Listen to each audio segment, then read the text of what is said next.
जयकाल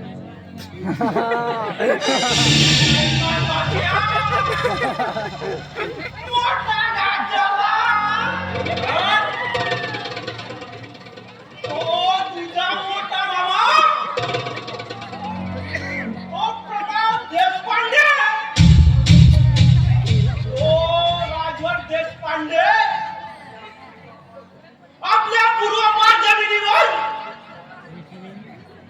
शेतकऱ्यांच्या हितासाठी तो धरण बांधायला निघाला.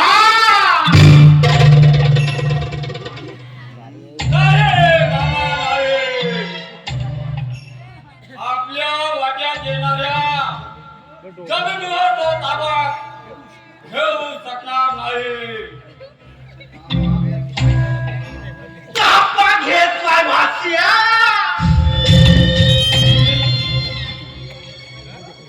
आणि एवढंच नाही तर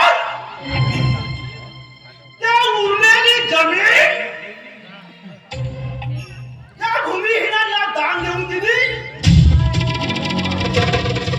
त्याची भाषा गेली. नाही मामा नाही. ज्या माझ्या वाट्यातली जमीन गेली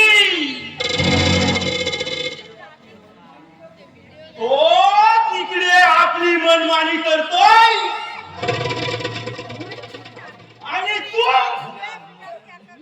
या मतदारसंघामध्ये मातीचे कण मोजतोय.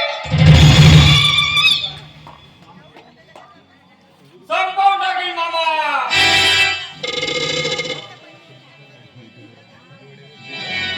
त्याला त्या शेतकऱ्यांची जमिनीवर पाय ठेवलं तर त्यांच्या घरादारासकट राख रांगोळी करून टाकेल.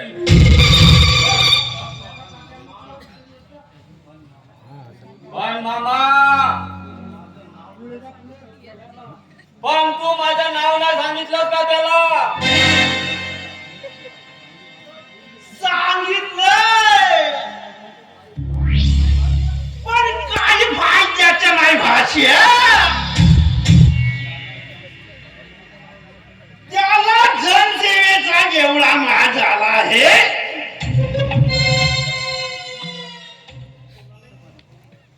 तो तिथं कोणाला बी मोजत नाही. आणि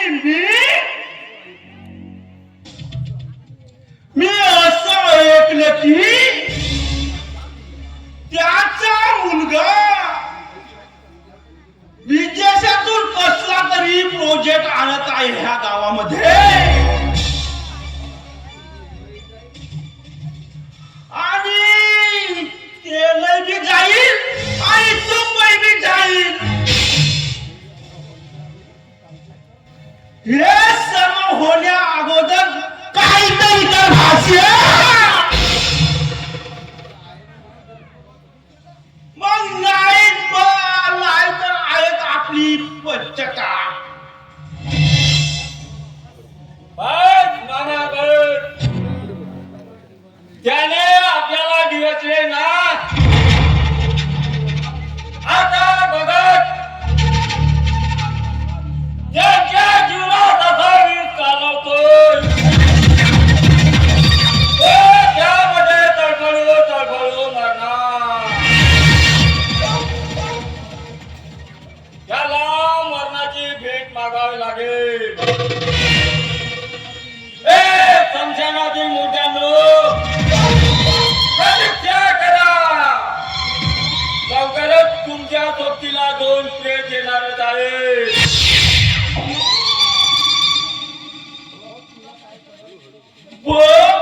तुला काय करायचे लवकर कर. पण भासिया जर त्याची सगळी जमीन आपण हडप केली तर मग असा काहीतरी डाव खेळ भास्या. ते की नाही आपल्या पायामध्ये पडले पाहिजे भाषिया. पण लवकर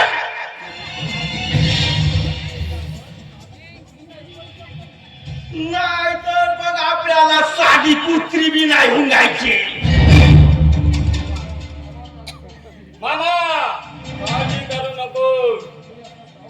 मी असा डाव खेळणार आहे की त्यांना मरणाची भेट मागावी लागेल. क्योंकि मामा कुत्ते की जब मौत आती है तो वो चिल्लाता है. ज्या लोकांच्या भल्यासाठी हे करतोय ना, आता बघ त्यांच्या डोक्या कशा जाळून बेघर घालतोय ते.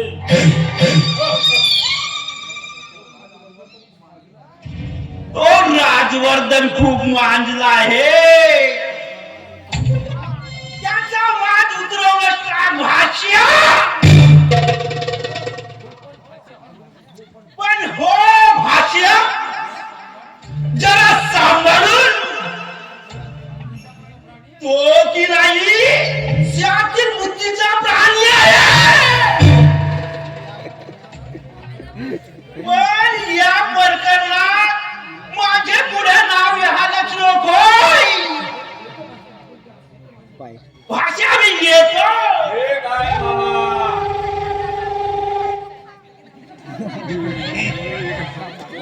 राजवर्धन देशपांडे गरिबांच्या कैवारी. मामा तुझा का जवळ आलाय.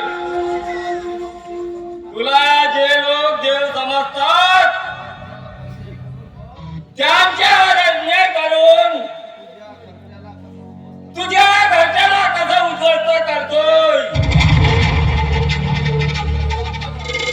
आता असा फासा टाकणार या तू तळपळू मरते.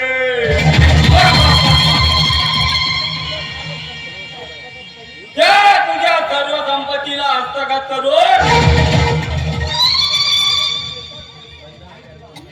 नाही तुला वाऱ्यावर सोडलं तर